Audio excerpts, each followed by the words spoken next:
Partiu resolver mais uma questão aqui para o canal Matemática Linda. Opa! Uma questão da UEM, Universidade Estadual de Maringá. Vestibular de 2024, esse vestibular de inverno, essa questão 33 aqui vai ser bacana, porque eu vou conseguir ir muito além da questão, discutindo aí justamente sobre discussão de sistemas lineares. Você sabia que um sistema linear não necessariamente tem solução? E quando tem solução, pode ter infinitas soluções?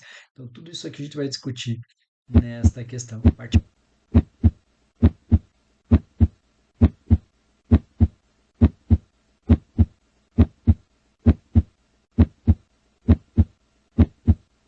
Então, olha só, essa questão 33 do vestibular UEM 2024, vestibular de inverno, nós temos que ter conhecimentos aí sobre sistemas de equações lineares, mais especificamente aí sobre discussão de sistemas lineares. Olha só o que diz a questão. Um sistema linear M por N é um conjunto de M equações lineares por N incógnitas. Por exemplo, S é um sistema linear 3 por 3. Veja que nós temos três equações e três incógnitas, né? X, Y e Z.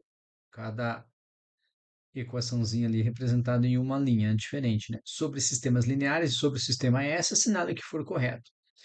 E aí ele começa a fazer algumas menções, por exemplo, sobre o sistema ser possível e determinado, sobre ter solução ou não ter, enfim. Primeira coisa que eu quero relembrar aqui com você é um sistema de equações não necessariamente tem solução, e quando tem solução, não quer dizer que a solução é única. Então, só para a gente relembrar alguns detalhes, vamos registrar as seguintes informações. Ó. Um sistema ele pode ser SPD, sistema possível determinado. Sistema possível determinado. Quando o sistema é SPD, sistema possível determinado, ele possui solução única. Solução única. É o que nós estamos acostumados quando nós temos que resolver sistemas de equações. A gente chega lá nos valores de x, y, z, se no caso forem as incógnitas trabalhadas, né? É, mas, se além de ter solução única, um sistema ele pode ter solução e ter infinitas soluções. A gente chama de SPI, sistema possível indeterminado. Sistema possível indeterminado, infinitas soluções. Então tem solução, mas infinitas. Infinitas soluções. E nós temos os casos em que os sistemas não têm soluções, nós chamamos de sistema impossível. Não há solução. A maneira clássica que nós temos de trabalhar e descobrir essas informações é justamente usando uma estrutura que a gente conhece como regra de Cramer. Então aqui a gente vai fazer um I love you Cramer. I love you Cramer. Por quê? Quando nós trabalhamos com essa estrutura do Cramer, nós utilizamos o artifício de calcular determinantes e a gente vai trabalhar com coeficientes dessas equações de acordo com a conveniência. Então, assim, eu já vou mostrar tudo isso para você, né? Para que um sistema seja possível determinado, a matriz, eu chamo de matriz principal, que daí eu pego os coeficientes ali de x, y e z, como está mostrado aqui para você ó, nesta proposição 4. Não que ela esteja correta, né? Calma, calma. E calcula o seu determinante. Se por acaso o determinante for diferente de zero, o sistema ele é SPD. Tem uma solução única. Ele é possível e determinado. Então, se a gente está falando de determinante, necessariamente a matriz tem que ser quadrada. O que é uma matriz quadrada mesmo? Tem a mesma quantidade de linhas e a mesma quantidade de colunas. Agora, nós temos um problema, porque se por acaso a gente calcula o determinante e basta que seja diferente de zero para ser SPD, porém, se ele for igual a zero, nós não sabemos se ele tem infinitas soluções, SPI, ou se ele é SI. E aí nós temos que fazer mais testes, tá? Beleza, beleza. E aí o Kramer nos traz a ideia de resolver sistema de equações, que eu geralmente não utilizo para resolver sistemas, para discussão de sistemas é bacana, a seguinte situação.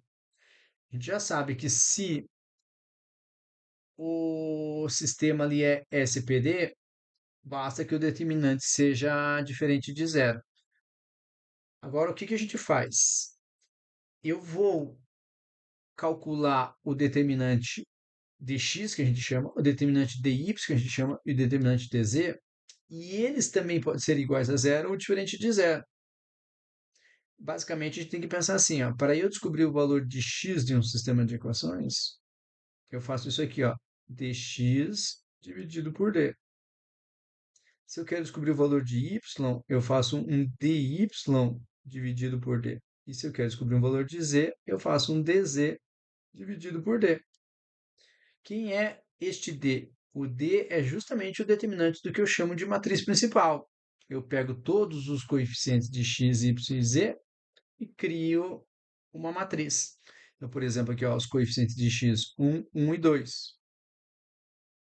Os coeficientes de y, menos 1, não tem nada, na segunda equação é zero, e menos 1. E a gente já vai entendendo porque a proposição 4 está falsa. E os coeficientes de z não tem nada aqui na primeira equação, então é zero, menos 1 na segunda equação, menos 1 na terceira equação. E aí, com esses coeficientes, eu descubro o determinante principal. Já vou mostrar isso com um pouquinho com mais calma, tá? Só estou dando um geral aí para você. Aí, quando eu quero calcular o dx, eu vou tirar a coluna do x e no lugar dos coeficientes da coluna do x eu coloco os termos dependentes. Aí esse é o dx. O dy é a mesma coisa. Eu tiro a coluna do y e no lugar do y eu coloco os termos dependentes. E assim por diante.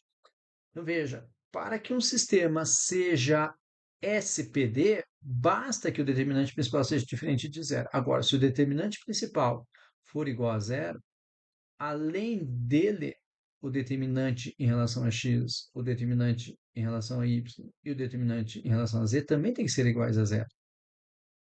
E para que seja SI, além do determinante principal ser igual a zero, nós temos que ter ou dx diferente de zero, ou dy diferente de zero, ou ainda dz diferente de zero. Então, eu só estou dando um apanhado geral aí para você. Tá? Esse é o formalismo. Tá? Agora, o que eu preciso que você entenda aqui? Em situações como essa, em questões de vestibulares, nós podemos usar algo mais acessível a nosso favor em termos de lógica. O que eu quero dizer com isso? Nós podemos manipular sistemas de equações do jeito que for mais conveniente para a gente. Por exemplo, se eu pegar somente essas duas primeiras equações aqui, ó, e adicionar uma a outra, eu vou ter ali, ó, x mais x, 2x, menos y não tem com que mexer, menos z não tem com que mexer. Então vai ficar assim, ó, menos y menos z. E aí eu vou fazer 1 mais 2, 3. 1 mais 2, 3. E veja que simplesmente na caruda eu vou copiar esta última equação aqui para você. Ó. 2x menos y menos z igual a 4. Então, matematicamente falando, perceba que eu tenho uma expressão algébrica aqui como primeiro membro da igualdade que equivale, ó, é a mesma nas duas equações. Porém, o que nós chamamos de termo independente aqui ó, é diferente no segundo membro da igualdade. Então, nós temos duas equações que se contradizem, ou seja, isso aqui é um absurdo matemático. Como é que 2x menos y menos z ao mesmo tempo vai ser igual a 3 e ao mesmo tempo vai ser igual a 4? Ou seja, já está claro que isso aqui é um sistema impossível. Beleza? Então veja, só com essa informação você já não marcaria como verdadeiro essa afirmação de jeito nenhum, nem a 2. Porque se é um sistema impossível de resolver, não tem solução. Então, como é que essa tripla ordenada 2, 1, 0 é a solução do sistema?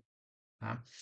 Lembrando que para ser solução do sistema, tem que satisfazer todas as equações. Por exemplo, se você substituir, e se é uma tripla ordenada, quer dizer que a ordem importa, ó, x igual a 2, y igual a 1 e z igual a zero, aqui nas equações, você vai perceber que vai dar certo na primeira equação, vai dar certo na segunda equação, porém não dá certo na terceira. Tô fazendo bastante rabisco aí para você, né? Para a gente discutir antes, estratégias de resolução de prova antes de resolver a questão em si, né? E aí a matriz dos coeficientes, que está aqui na proposição 4, o que que você tem que pensar então? Olha para os elementos aqui, ó. Olha para os nossos x's aqui e perceba que nós temos coeficiente coeficiente coeficiente 2. Então, isso que seria a matriz dos coeficientes. Ó, vou pegar os coeficientes de x. Então, criaria uma coluna só com os coeficientes de x. Pronto. Aí agora eu vou olhar para a coluna do y. Menos um não tem nada na segunda equação e menos um novamente. Não tem nada, é zero. Ó, menos um, zero, menos um na coluna do y. E na coluna do z, veja que eu não tenho nada aqui na primeira equação, eu tenho menos um na segunda e menos um na terceira. Então eu tenho nada, menos um e menos um. E aí esta seria a matriz, ó, dos coeficientes de S. Veja que não tem nenhuma relação. Então, assim, automaticamente a gente já eliminou três. Ó. Três. Beleza. E aí, só para você entender um pouquinho melhor o tal do dx, dy, dz, imagine que a gente quer, esse aqui seria o nosso d, ó, que eu mencionei para você lá no começo da nossa discussão. Cálculo determinante desta com esses elementos aí. Aí o que que seria o dx, por exemplo? Na coluna do x, você coloca os termos independentes, ó, 1, 2 e 4. 1, 2 e 4. Menos um, zero, menos um, zero, menos um e menos um. Veja que eu não mexi na coluna y, na coluna z. Então, só para mostrar para você o que eu mencionei ali anteriormente, tá? É, na próxima ali, então veja, a gente já não marca como verdadeiro nem a um, nem a 2 e nem a 4. Beleza? De jeito nenhum. Nem a um, nem a 2, nem a 4. Na 8, ela é uma proposição conceitual. Quando ele fala assim que é uma matriz inversível, então o sistema possui uma única solução. Primeiro, o que é uma matriz inversível? É uma matriz que admite inversa. O que é uma matriz inversa? Matriz inversa.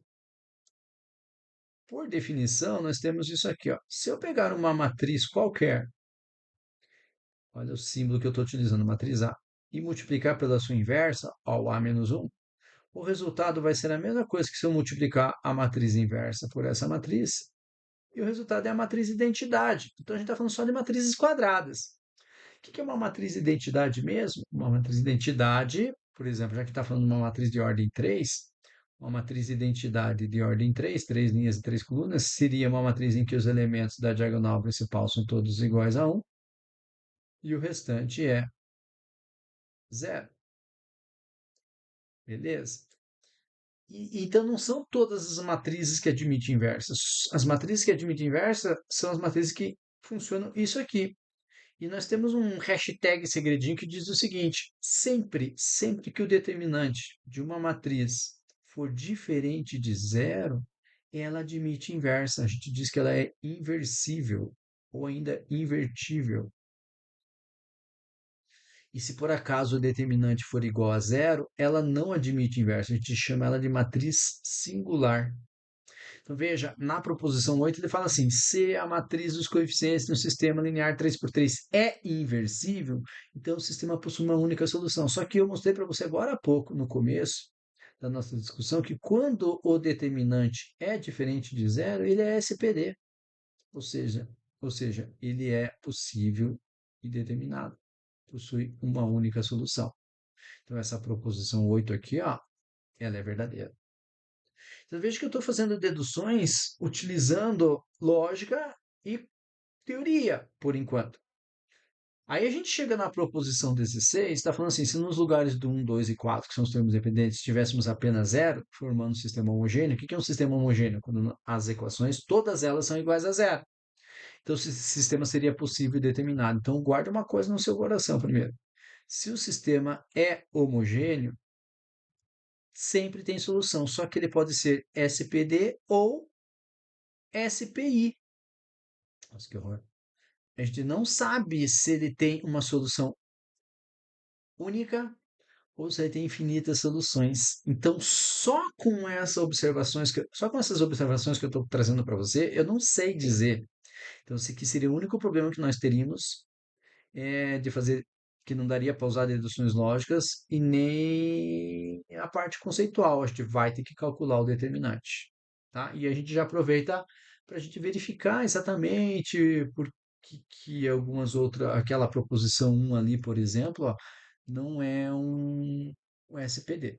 Beleza? Vamos conversar um pouquinho melhor sobre isso aí agora, só para a gente finalizar essa 16 aí, que a gente consegue talvez abraçar tudo que a gente precisava. É claro que, lembrando, né, a ideia é a gente revisar o máximo que a gente puder numa questãozinha, né? Pensando aí num treino ou num porquê que você acertaria ou erraria uma questão como essa. A gente sempre quer acertar, é claro, né? Então, vamos pensar assim comigo, ó. Vamos pensar assim comigo. Eu vou ter que calcular o determinante dessa matriz principal justamente para falar desse sisteminha S ali, né, que ele mencionou para gente, beleza? Vou trazer aqui para baixo para você. Então vai ficar assim, 1 e 2. Só diminuir um pouquinho para eu não me perder. Ó, 1, 1 e 2. Vejo que são os coeficientes de x. Menos 1, 0 e menos 1. Os coeficientes de y. 0, menos 1 e menos 1. Os coeficientes de z. Como agora eu quero calcular o determinante, a gente usa aquele método de Sarri. Então eu vou fazer o quê, né? Vou copiar as duas primeiras colunas. Vai ficar assim, né? 1, 1, 2, menos 1, 0 e menos 1. Esse é o método mais tradicionalzão, né? E aí nós fazemos os seguintes cálculos. A gente pega todos os elementos aqui da diagonal principal, ó. Até vou pegar aqui mais fininho para não te atrapalhar. E faz o produto entre eles. Ficou 1 vezes 0 vezes menos 1. Isso aqui vai dar 0. Suas paralelas. Então, nós temos a primeira paralela aqui, ó. Menos 1 com menos 1 vai dar 1 vezes 2. Vai ficar 2. E mais uma paralela aqui que vai ter 0. Eu costumo falar assim, zero alegria, né? Zero alegria nesse momento aqui. Então, esta, se a gente adicionar aí, ou seja, a soma desses elementos aí, vai nos dar o que nós temos como diagonal principal. E aí a gente faz a mesma coisa na secundária, né? Da direita para a esquerda agora, zero vezes 2 que é zero. 1 vezes menos um vai dar mais um, né? E por fim, nós temos aqui menos um vezes menos um mais um também. Isso aqui também vai dar 2. Como é que eu gosto de trabalhar, né? Eu gosto de trabalhar fazendo diagonal principal menos a secundária. A partir do momento que eu tenho esses valores ali, eu trabalho fazendo diagonal principal, que é 2 menos a secundária aqui, que também deu 2. Eu percebo que nós descobrimos aqui que o determinante é igual a zero. Se o determinante é igual a zero, nós temos como conclusão que o sistema ele é SPI ou SI. Então, por isso que aquela proposição um ali, ó, ser possível e determinado, é uma proposição falsa, né? É uma proposição falsa. Agora, vamos pensar assim comigo. Vamos pensar assim comigo. Por que que não vai ser um sistema possível e determinado se eu colocar ali, ó, 0, 0, 0 como os termos independentes? Justamente porque esse determinante principal deu igual a zero. O sistema ele é SPI ou SI. Ou ele tem infinitas soluções, ou não tem solução. Então ele também é falso. Então veja, já temos isso aqui como falso, como falso, como falso, como falso. A única proposição verdadeira é esta 8. Única proposição verdadeira. Agora, como é que eu saberia, por exemplo, se por acaso aqui na questão eu fizesse alguma outra afirmação? Por exemplo, será que é SPI ou SI? Aí lembra do que eu falei para você lá no comecinho. Lá no comecinho eu falei para você, se a gente juntar essas duas equações aqui, eu vou ter que tipo de equação ali mesmo? 2x menos y menos z igual a 3. E aí, buscando a terceira equação, lembra que eu mostrei para você que isso aqui é um absurdo matemático. Eu tenho duas equações se contradizendo. Como é que 2x menos y menos z vai ser igual a 3, vai ser igual a 4 ao mesmo tempo? Por isso que isso aqui é um sistema impossível, se por acaso abordasse um pouquinho mais, ou cobrasse um pouquinho mais da gente aqui nessa questão. Beleza? Então a ideia era, além de resolver a questão, discutir alguma coisinha com você, né? Aproveitar, revisar e trazer algumas informações. Eu acredito que eu tenha falado tudo que eu queria com você aí. Se faltou alguma coisa, pode me cobrar. Trin, se esqueceu de faltar alguma coisa, ou você poderia falar um pouquinho mais? Então, curta o vídeo, escreve para mim e diga aí o que você achou dessa questão, se realmente te ajudou de alguma forma aí. Valeu, bons estudos e até a próxima. Tchau.